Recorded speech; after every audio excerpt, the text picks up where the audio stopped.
If you're on the leadership team of a company and you're not in the marketing department and you're not in the sales department and you want to understand what's going on in the marketing, these are the numbers that you're going to want to look at on a daily or weekly basis. Exactly. This gives you a really good pulse, and we'll go into some of the reasons why as we break these down. Do you use like credit score for that as the easiest way to do that? That's one way to do it, right? But that's not the only way, because if they said they have a low credit score, I mean, just because that patient doesn't have a great credit score, they can afford the payment each and every month. It just may...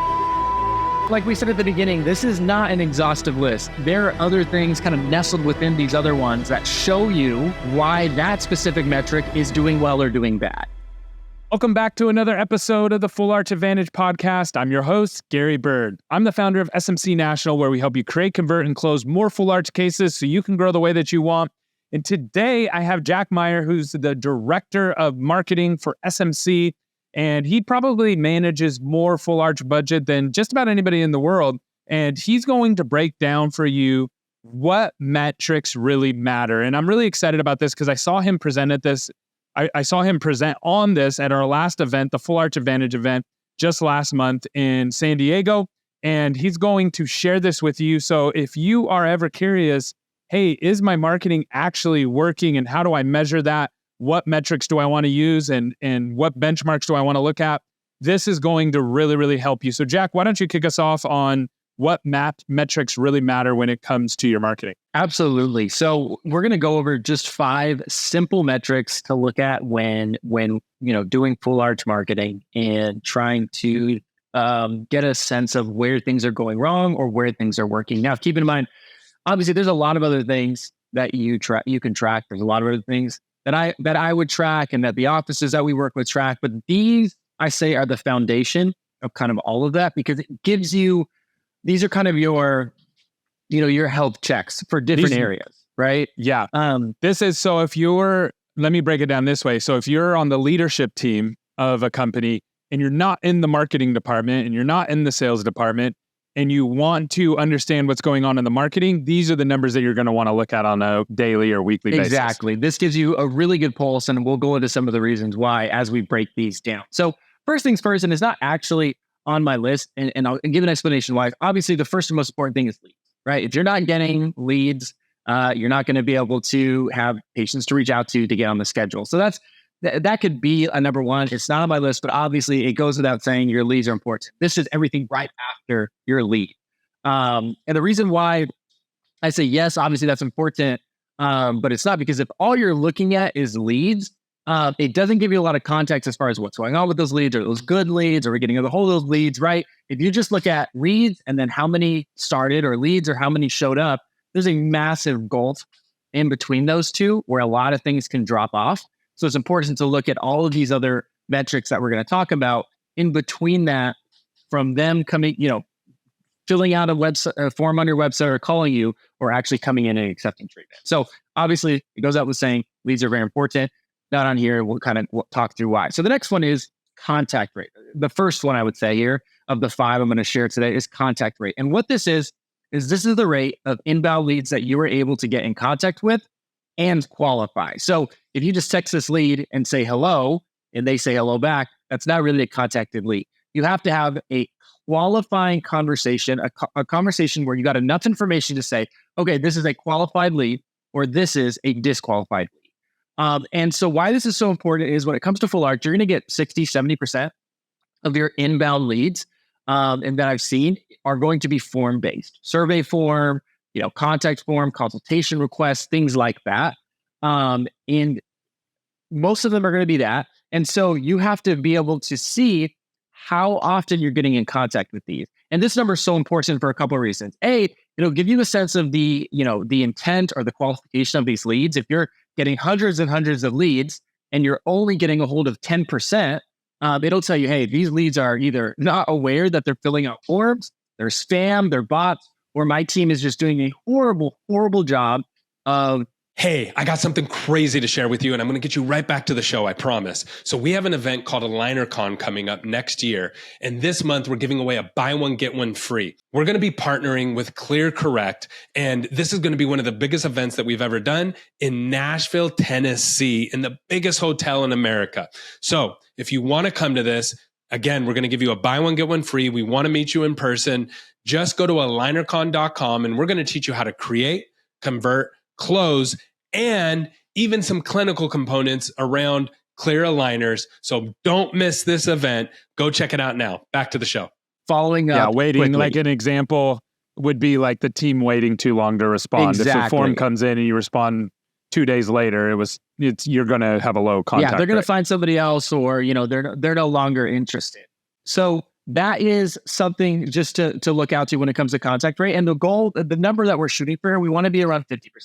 If we're anywhere in that 40 to 60%, really, really great. But 50% qualified, 50% contacted. So we got to hold 50% of these leads. Because keep in mind, you can get a ton, that's why I said leads are less important, because we've seen we worked with a lot of practices, and they come from marketing companies that were able to drive them a large number of leads. But then they're like, hey, I'm just not getting a lot of consultations, and they don't really know why. Yeah. And so it's good to know as well that 40 to 50% is okay, because you're going to have, maybe you're doing marketing right now and you're like, man, I'm having a hard time getting a hold of these compared to people reaching out, to schedule an emergency. Yeah. And you need to know that, hey, it's okay if you only get a holding of 50%. This is looking at and working with some of the biggest full arch providers, some really big full arch groups in America, that this is the numbers they're looking at and say, hey, we're hitting our question on this. So you said a really key thing here is that we have to qualify these leads. How do we qualify the leads? Because I know in some dental offices, they're like, if the person asks a question, then they're not qualified. They're just a shopper. Yeah. And we know that's not the case, right? So exactly. how do I know if my team is qualifying the leads correctly? Yeah, great question. So actually, let me move on to the next metric, because that exactly is the next metric. That is your qualified lead rate, right? So that we're getting leads in, we're getting a hold of 50%. That's going well. The next metric to look at is your qualified lead rate. And what that is the rate of contacted leads, so leads that we've got a hold with, had a qualifying conversation, that are qualified for your services. And same thing, the goal is to be at or above 50% of those leads that you just talked to, right? So not of the total of the leads you just talked to. And you ask a great question. Okay, how are we qualifying these? What are we counting as qualified versus disqualified? So a couple things I like to look at, kind of maybe two big things, or we could say three, right? First thing is are they a candidate for your services that you're providing, right? So if you're doing a full arch campaign and you're only looking to drive, attract, and schedule full arch leads, and this person comes in with a full set of teeth, super healthy, they're not qualified. Now, if you have a GP practice, maybe they need a cleaning, maybe they got a little bit of pain, they could have an emergency visit, right? An extreme example would be like a mom calling in and saying, hey, my toddler, you know what I mean? They're not going to do full arch. So exactly. Or maybe someone who lives out, maybe someone calls and they call for Long Beach, but they're calling for Long Beach, Washington, not for Long Beach, California. They're just too far away. It's not going to work. Exactly. Yeah. So first things first is, are they qualified for the actual services? Second, you just called it out. Are they within range? Right. And I know different practices, right? Some of the big groups we work with, they'll go up to next state, right? Because it's like, hey, people will travel because they have the lowest price, and sometimes they won't even always disqualify those ones. But obviously most of the practices will. So it's a range. And then the last one, which is a really hard thing to do over the phone, but you have to do some semblance of it, is obviously finances. Right. So this person says, I have use like credit score for that as the easiest way to do that? That's one way to do it, right? But that's not the only way, because if they said they have a low credit score, I mean, we've seen work with a lot of practices that just because that patient doesn't have a great credit score, they have family members who do, and they can afford the payment each and every month. They just maybe won't get approved for the financing. So that's one obviously good way to do it and to start that conversation. Another way is just, hey, just like we just talked about, do you also have anyone that would be willing to co-sign? Do you have any any money that you can put down or pay for this cash, right? So if you have that conversation with them and it just turns out to be they have absolutely no access, not even have it themselves, access to those funds, then you can go ahead and disqualify.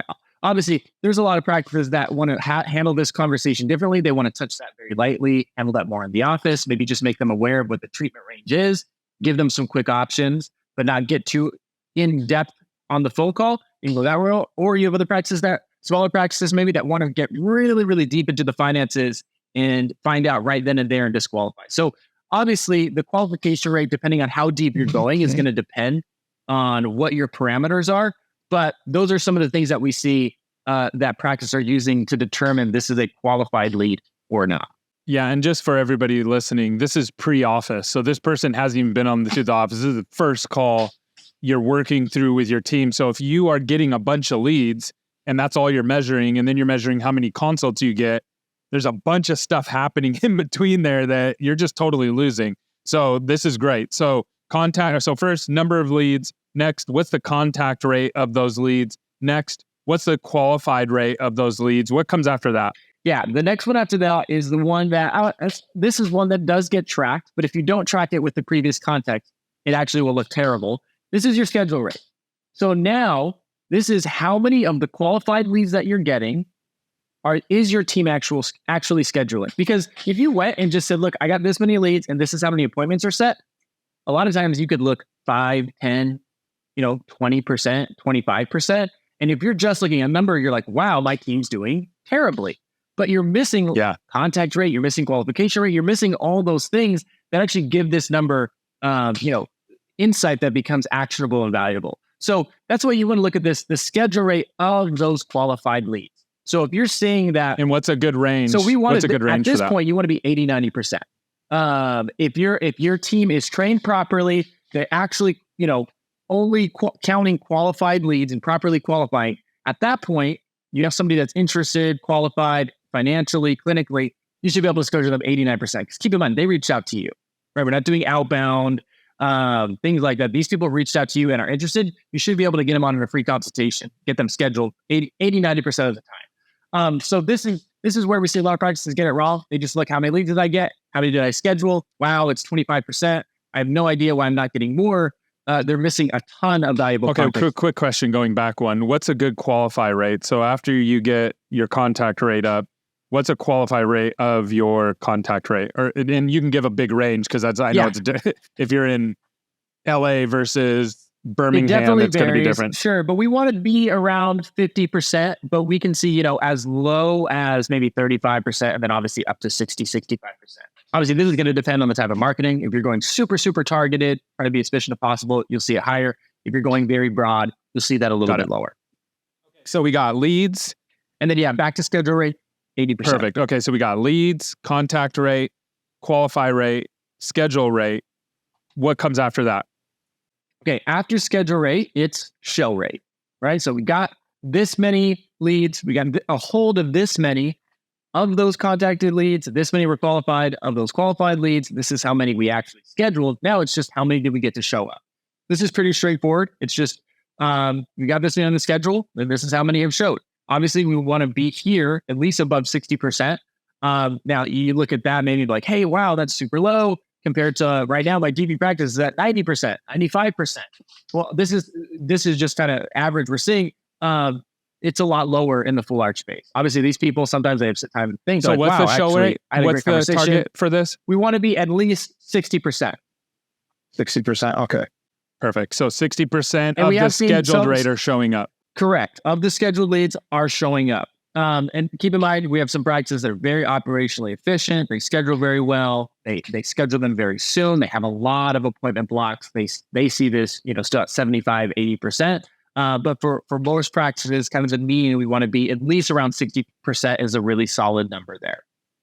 Okay. So obviously that's show rate. The only thing to know is that it's just going to be lower than maybe your normal GP side if you haven't done a lot of full arch. But other than that, pretty straightforward. It's kind of calculated the same way. And then from there, is it just straight to cost per start, or what are you looking at from there? Yeah. The next thing you want to do is, and I've seen some practices do it either way, but you could add in a qualified consult, because it depends. If you're really heavily qualifying on the phone, right, then you would kind of skip this step because you're only putting qualified candidates on the schedule. And so you can go straight to how many started from those appointments that showed up, right? Or we've seen a lot of practices, they could also implement what's called a qualified consult. So these are people that are coming in and actually being qualified clinically, because sometimes they can go in there, do a CT scan, and they don't have enough bone density for this treatment. And no matter what, that office can't work with them. So you can add in a qualified consult step, but still, obviously, you want this still very high. You want this 80, 90%. Yeah. If you're getting a bunch of people on the schedule that aren't qualified and aren't even able to move forward, even if they wanted to, Well, then you got to go back earlier parts of your funnel, see what you can do to eliminate that. So you can add in that qualified consult state. And then from there, it starts or end your start rate, right? And that's just the number of people or percentage of your consults that have come in that have accepted treatment and have decided to move forward. That range we want to look at. And to be effective and just to be competitive, we want to be around 30%. Obviously, there's practices that do higher than that. But that 25 to 30% is really what we want to shoot for. If we're going below that, if we're going 10 to 15%, it just makes everything a little more expensive as far as your overall marketing, because you have to get that many more, you have to get 10 consults to the door at 10% to get one start, compared as if you just do 20, 25, and you can figure out how to close at a higher rate, you can cut that in half. And it cuts your acquisition costs in half. So that's very important. I think that gets neglected. Everyone wants to focus on, hey, how can we get more to the door, more leads, more volume? And then they'll be okay with a 10% close rate. Yeah. So the close rate is the last step. How many people are saying yes to treatment? Yep. Awesome. All right. Anything else to keep in mind?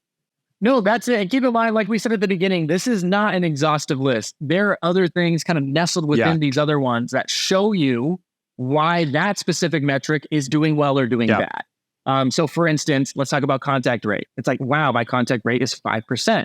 Well, it's like, okay, where are we getting our leads? Are you kind of tracking that avenue? Or what's my time to respond? How often am I responding? How many times am I responding? Those are other things that you may need to track. So these are the high level range. These are the high level KPIs, and then each of these have micro KPIs underneath them. Exactly. This covers all your bases end to end, that from a high level, you can say, okay, if my funnel's not working, where's my funnel breaking? You look at that metric. Oh, it's because at this point in the funnel, they're dropping off. And then you go dive into that. So this gives you a really good, really quick picture into if things aren't working, why, or if things are working, why. And then if something gets off track, you know exactly where to start diving into. Awesome job, man. This is really good.